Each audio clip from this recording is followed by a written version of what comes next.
Hello and welcome to Hegel on the Beach. This is video 4 in the series, Phenomenology of Mind, and we're going to continue with the introduction. So paragraph 76 says this, we'll go straight in. Instead of fussing around with such useless representations and ways of talking about cognition as an instrument for getting hold of the absolute, or as a medium through which we catch sight of the truth, and so forth, relations which are implied by all these representations of a cognizing that is separated from the absolute and of an absolute that is separated from cognizing. So epistemology, Hegel is saying, or knowledge as an instrument or as a medium. If you remember in the last video, we said that knowledge is not an instrument and it's not a medium. So what epistemology does, it separates the absolute, the object, from the cognizing subject, which is the I, which is us. I should say the I, actually. I'll come into reasons why I'm not using the word us. So this subject-object separation, that is the problem. That's the main problem that we have with epistemology and philosophy up until this point, up until Hegel. So I'll just continue. Science, insofar as it comes onto the scene, a very important phrase, it just comes onto the scene, is it itself an appearance. Science's coming onto the scene is not yet science as it is carried out and unfolded in its truth. Science must free itself from the surface appearance, and it can only do so by turning itself against it. So Harris explains this particular phrase by saying the phenomenology, this is Harris's translation. Harris is not translation, but is guide to the paragraph by paragraph dissection of the phenomenology. So H.S. Harris. Okay, so Harris says the phenomenology does proper justice to the actual reciprocity of science and experience. Each of them is shown to be both the appearance and the reality of the other. And Hegel here is probably, as Harris points out, he's having a go at another German idealist, one of many, who is Reinhold. And Reinhold was a post-Kantian philosopher, one of many who searched for a first principle of philosophy to give Kantianism a solid foundation. And Hegel's, of course, as we said, denying that there is any such starting point or any such foundation. The post-Kantians, all of these philosophers in German idealism came after Kant. They tried to justify Kant's system, who said that we don't know the thing in itself. We don't know about it. So this unknowable part, they tried to find a foundation for this. And they were desperate to find this first principle. And Hegel's book, of course, is saying that we have although some people claim it's a presuppositionless starting point. That means it starts without any foundation principles. Whether that's true or not, I'm not sure, but we'll hopefully come to that. Paragraph 77. This display does not look like the free self-development of science, but it can be taken as the way by which natural consciousness forces itself to knowledge, or the way of the cross by which the natural soul purifies itself into spirit and comes through complete experience of itself to awareness of what it is in itself. I mean, that's a nightmare sentence, isn't it? So the key phrase I want to bring out there is natural consciousness forcing itself to knowledge. Natural consciousness. What does Hegel mean by that? What's natural about consciousness? So, I mean, he could mean, but I don't think he means common sense, the man in the street sort of common sense consciousness. Because he's also talking in the same sentence, he uses the word science. And we generally, man in the street, me and you, we don't normally talk about science in that sense. It seems to me that Hegel's referring to how any type of consciousness takes the world without reflecting on itself. So this is a really bad analogy, I was thinking about this, but if I'm a marine biologist, right, I'm reflecting on the meaning of biology, plants, ecology and so on, but not reflecting on the meaning of marine biology itself. I'm not wondering what the purpose of me wondering about these plants is for. Okay, psychologists take their discipline like their natural consciousness is to be the truth of what's human nature, what's the truth of the patient. And historians as history and economists see their faculty as explaining the world and, profit and loss terms and so on. And remember people like Adam Smith and the Scottish economists, and how he thought the invisible hand of the market reflected the absolute truth about the world. So Hegel is also suggesting that every shape of consciousness that we encounter in this book, um, which will be things like sense certainty, perception, and so on, how they take themselves to be in possession of the truth of human nature, the absolute truth. So every form of consciousness previously will take itself to be the absolute truth. And what Hegel is saying is that it's the whole is everything, that these are only partial truths. And partial, if you take the partial truth for the whole truth, that's the fundamental mistake of these previous forms of consciousness. So Harris mentions that although how we see the sun moving around the earth, nobody questions that the earth goes around the sun. This type of knowledge has become just simply incorporated into the learning experience of the human race, and consciousness has moved forward. We're not constantly being conscious of ourselves. You can't physically be like in Heidegger, be your real self every day and say, oh, look at my hand, this hand, wow, look at this hand, that's really cool. And I'm going to I'll have the best hand it can possibly be. And sort of like, the hyper consciousness is, that's not the way we operate. We're not totally hyper conscious. We go home and have our tea, we go and take the dog for a walk or whatever. And we're not consciously having this cosmic experience of consciousness, are we? So anyway, let's see what else Hegel means by natural consciousness. Long quote from Hegel now. 78. Natural consciousness will prove to be only the concept of knowing, or it will prove to be not real knowing. But while it immediately regards itself rather as real knowing, this path has negative meaning for it. And what is the realization of the concept that counts instead to it as the loss of itself? But on this path, it loses its truth. This path can accordingly be regarded as the path of doubt, or more properly, as the path of despair. Okay, so, I mean, again, that's like really difficult, and I'm not sure whether I'm interpreting this the right way. But this path, if each form of consciousness reveals itself to be the path of despair, so if sense certainty thinks it's just not working out for me, the way I'd look at it is this.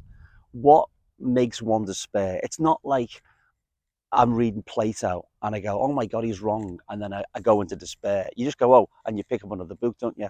What he means by despair is, I'll tell you the story that I heard yesterday about somebody who worked in a bank, right? And they had a husband in Ukraine and they were called Misha. And every day, this woman would come in and show pictures of her husband and her two children. And she would say, oh, Misha this, that's the husband, Misha this, and look at him. And Misha's got this job now, and Misha's doing this. And look at the kids, and she'd show photos. And her entire life was Misha and the kids and the family. And then one day, Misha came in and said, I don't love you anymore. In fact, I don't love you. I don't love the kids. I found a woman who's like, I think 30 years younger than him. And not only do I not love you, I've never loved you. And in fact, I actually hate you, and your touch repels me. And the woman had kind of what we would describe as a nervous breakdown or despair. So when you invest everything into a form of consciousness, okay, um, it feels like something the way that woman must have felt, and that goes.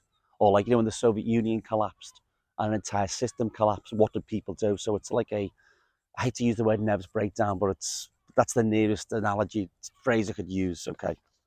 So there's another long quote from Hegel now. So natural consciousness will prove to be only the concept of knowing, or it will prove to be not real knowing. But while it immediately regards itself rather as real knowing, this path has negative meaning for it. And what is the realization of the concept will count instead to it as the loss of itself, for on this path it loses its truth. This path can accordingly be regarded as the path of doubt, or more properly as the path of despair. Sorry, I've repeated that. Okay, so it's hopefully we've got the point now, the path of despair. So natural consciousness acts under the misconception that it completely understands the world.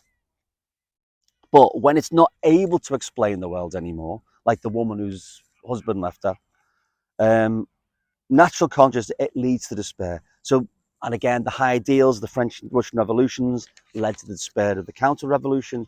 forms of consciousness arise and are proved to be inadequate. Carrying on with Hegel now. So, on this path, what happens is not what is customarily understood as doubt, a shaking of this or that supposed truth, followed by the disappearance again of the doubt, and then a return to the former truth, so that in the end the thing at issue is taken as it was before.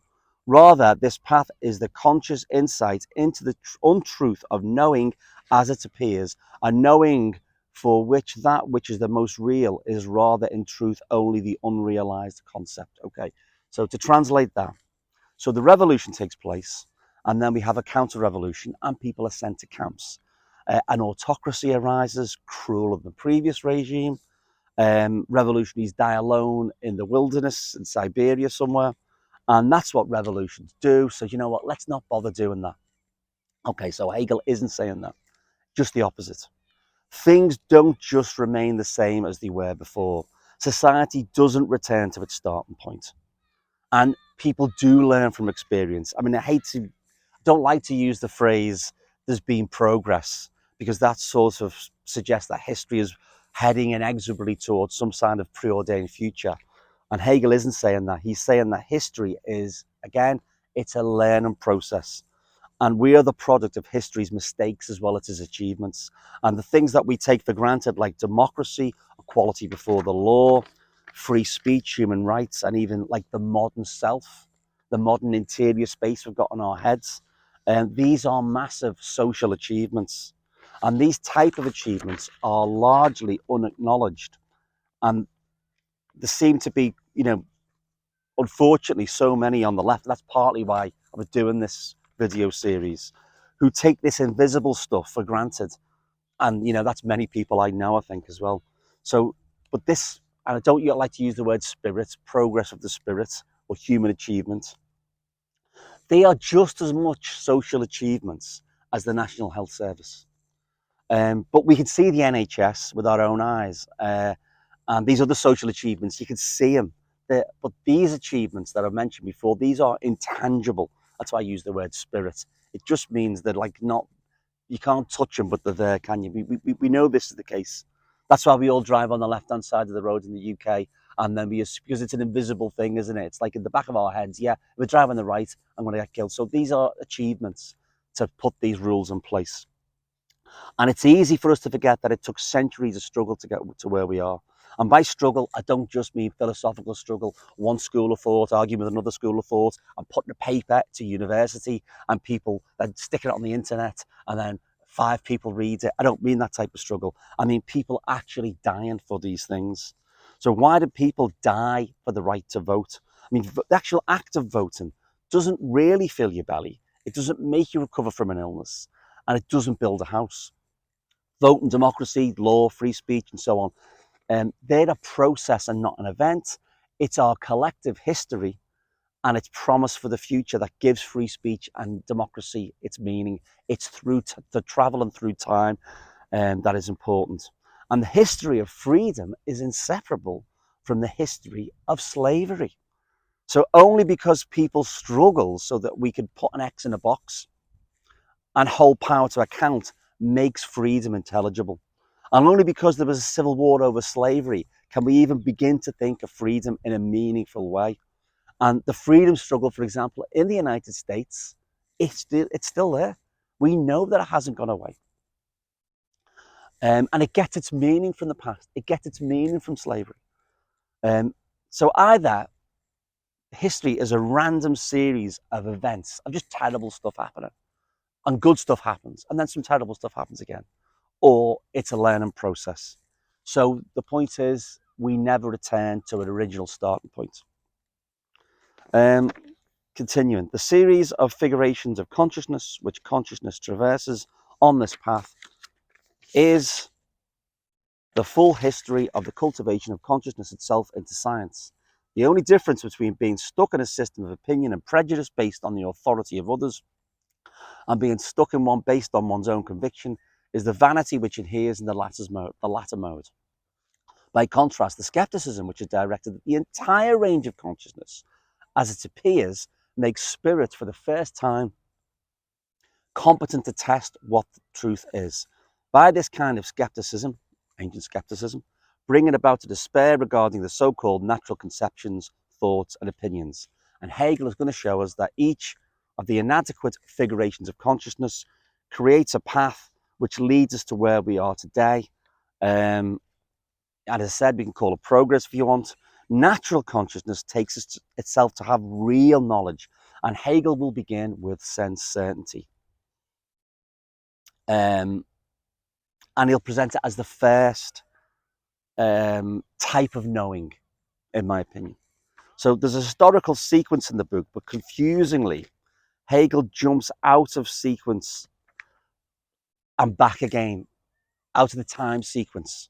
So he is in ancient Greece, and then he moves somewhere else, and it's more modern, so it's not as straightforward. So we've got to be very careful. And I'm not again sure if I fully understand this, but what he's trying to do is present a logical argument alongside like a philosophical history of failure, and that makes the argument difficult to follow. So sense certainty doesn't have to mean the philosophy of the ancient Greeks, even though that's the first type of consciousness that were presented within the book, and Harris says that that's what natural consciousness is, I believe.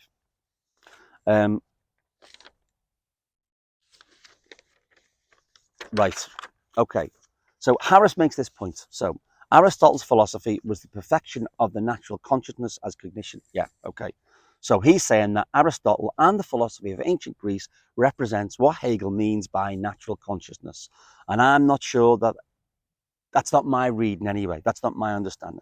Harris, of course, the expert, but I think Hegel, he isn't linking the natural consciousness with Greek consciousness. Either way, what Harris is doing, he's pointing out how forms of consciousness rise and fall. Harris says it's easy to pick up the story of skeptical experience from there as it unfolds upon the way of despair.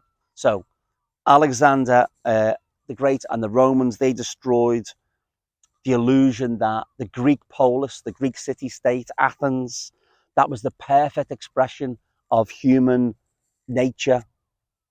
And the Roman lives overtook the way the Greeks thought they were connected with the world. They discarded the Greek thing, it broke down under the set of its own contradictions. And the Roman life sort of superseded it with the emperor.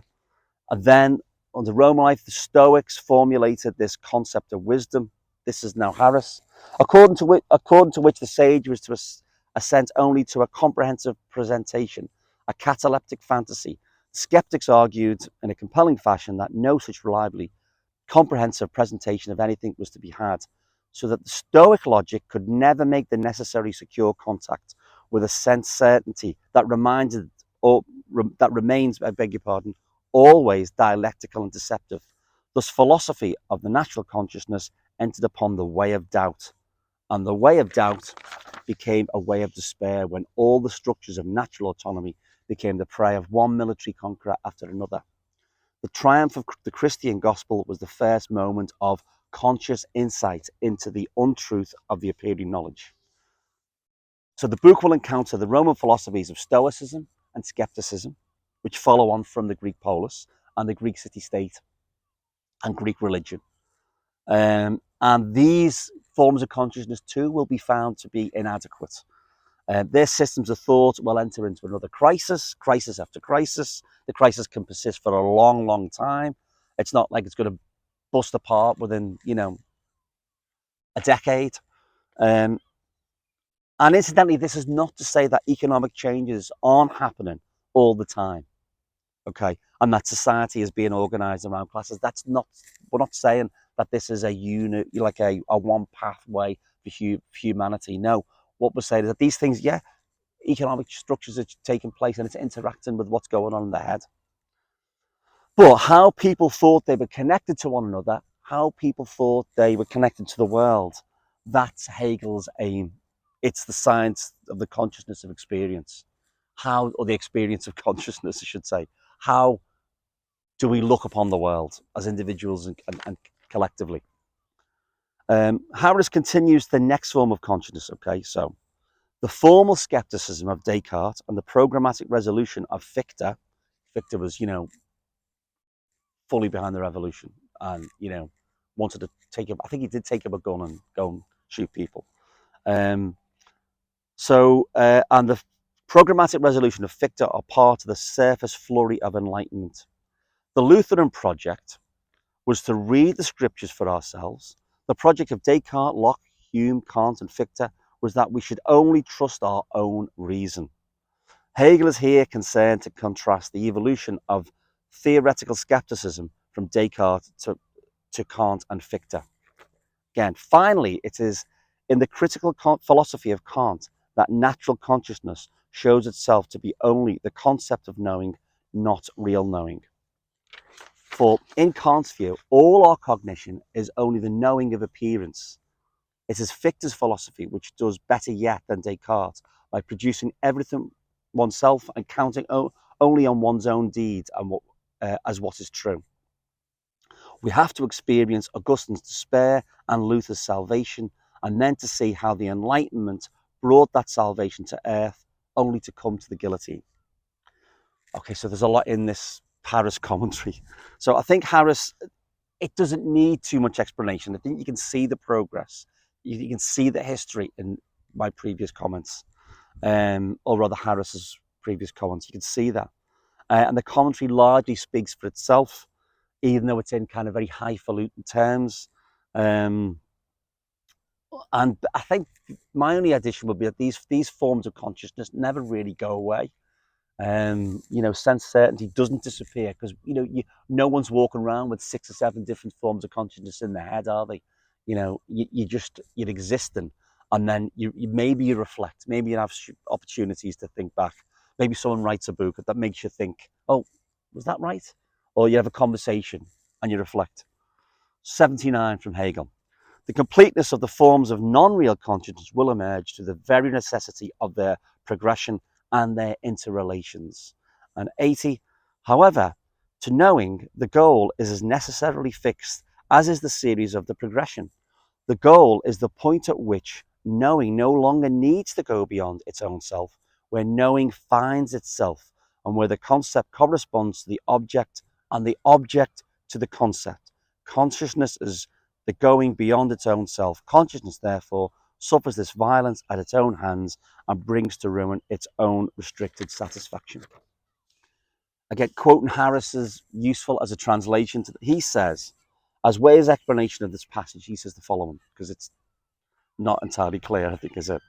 The bourgeois ideal of everyone being socially useful in his or her own way and having their own good consciousness about it, like the feudal idea of everyone doing their duty in the station God put them in, is inadequate because it degrades humanity into a means. Reason has come to a stable equality of subjectivity with its substance, and subjective reason is individual reason. This paragraph and the discussion to which it refers is sufficient answer by itself to all the totalitarian interpretations of Hegel. So Hegel agrees with Kant. This is not Harris or Hegel. So maybe I'm mixing up these different voices here, okay? So Hegel agrees with Kant, this is me, that individuals are not just a means. Humans can't be degraded to the level of a means. Each of us has our own ends and our own goals and meaningful existence which no government and no ideology can subsume. So yeah, and I'm going to, again, the reason why I'm having a go at the left here, perceived to be the left, is because, is sucking up to China, is that what we're about after 200 years of struggle and revolutions, saying China is the model society, or the anti-imperialism of fools with saying, oh, we need to support Putin because he's not America. Is that what the left's about? Which means, what essentially that means is all our ideas have been for nothing, because China, it has lifted hundreds of millions of people from extreme poverty, but eating 3 square meals a day and having a roof over your head, good, but it's not the ultimate purpose in life. And people in China do not and should not have to bow down to the Communist Party as it is some kind of savior or an emperor or anybody else. Okay, I've got 3 square meals. Thank you. I'm so grateful that you've dragged me out of poverty, and I will not remain a slave forever. Having the basics of having the basics of life is a necessary but not a sufficient definition of what it means to be human.